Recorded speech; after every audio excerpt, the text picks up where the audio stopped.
नमस्कार मित्रों, आज की कथा हमें उस ऊपर वाले के न्याय के बारे में बताएगी कि सब भूल जाएं पर वो नीली छतरी वाले से कुछ नहीं छुपा। वो हर चीज को सही करने की क्षमता रखता है। तो चलिए मित्रों, समय बर्बाद ना करते हुए कहानी को शुरू करते हैं। ऐसी ही रोचक कथाओं के लिए हमारे चैनल को सब्सक्राइब करें, बेल आइकन को दबाएं और कमेंट करना ना भूलें। धन्यवाद। एक रोज रास्ते में एक महात्मा अपने शिष्य के साथ भ्रमण पर निकले। गुरुजी को ज्यादा इधर उधर की बातें करना पसंद नहीं था।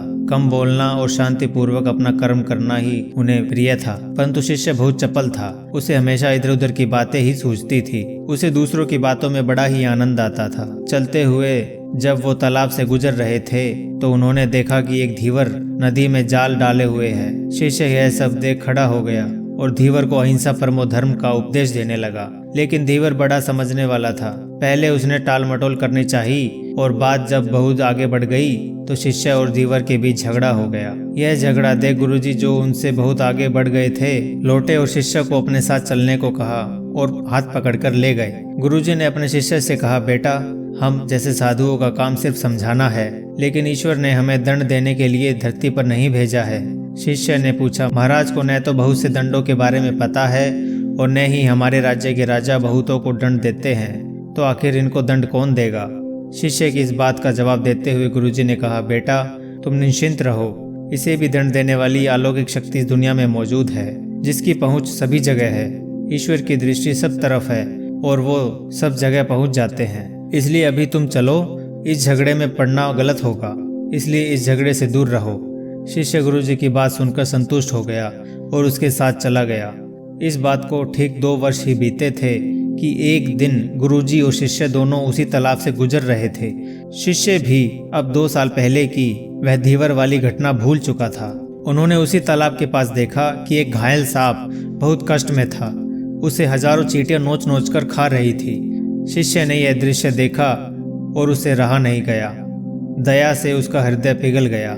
वह सर्प को चींटियों से बचाने के लिए जाने ही वाला था कि गुरुजी ने हाथ पकड़ लिया और उसे जाने से मना करते हुए कहा, बेटा, इसे अपने कर्मों का फल भोगने दो।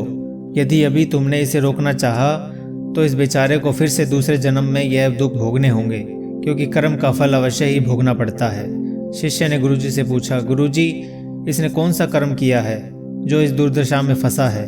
गुरु महाराज बोले, यह वही धीवर है जिसे तुम पिछले वर्ष इसी स्थान पर मछली न मारने का उपदेश दे रहे थे और वह तुम्हारे साथ लड़ने के लिए आग बबूला हुआ जा रहा था। वे मछलियां ही चींटी हैं और इसे नोच नोच कर खा रही हैं। यह सुनते ही बड़े आश्चर्य से शिष्य ने कहा, गुरुजी, यह तो बड़ा ही विचित्र न्याय है। गुरुजी ने बोला, बेटा, इसी लोक में स्वर्ग और नर्क के सारे दृश्य मौजूद है। हर क्षण तुम्हें ईश्वर के न्याय के नमूने देखने को मिल सकते हैं। चाहे तुम्हारे कर्म शुभ हो या अशुभ, उसका फल तुम्हें भोगना ही पड़ता है। इसलिए ही वेद में भगवान ने उपदेश देते हुए कहा है, अपने किए कर्म को हमेशा याद रखो। यह विचारते रहो कि तुमने क्या किया है, क्योंकि यह सच है कि तुमको वहां भोगना पड़ेगा।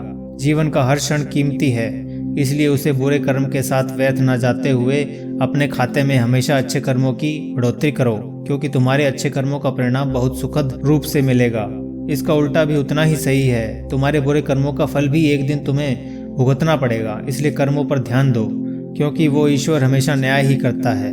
शिष्य गुरुजी की बात स्पष्ट रूप से समझ चुका था। तो मित्रों, आपने देखा, कुछ किया ना किया हम भले ही भूल जाएं, पर उसे सब याद रहता है। वो हर किसी के घट घट की बात जानता है। तो चलिए मित्रों, आज के लिए इतना ही। ऐसे ही रोचक कहानियों के लिए हमारे चैनल को सब्सक्राइब करें, कमेंट करें। तो मित्रों, फिर मिलेंगे एक नई रोचक कथा के साथ। तब तक के लिए धन्यवाद।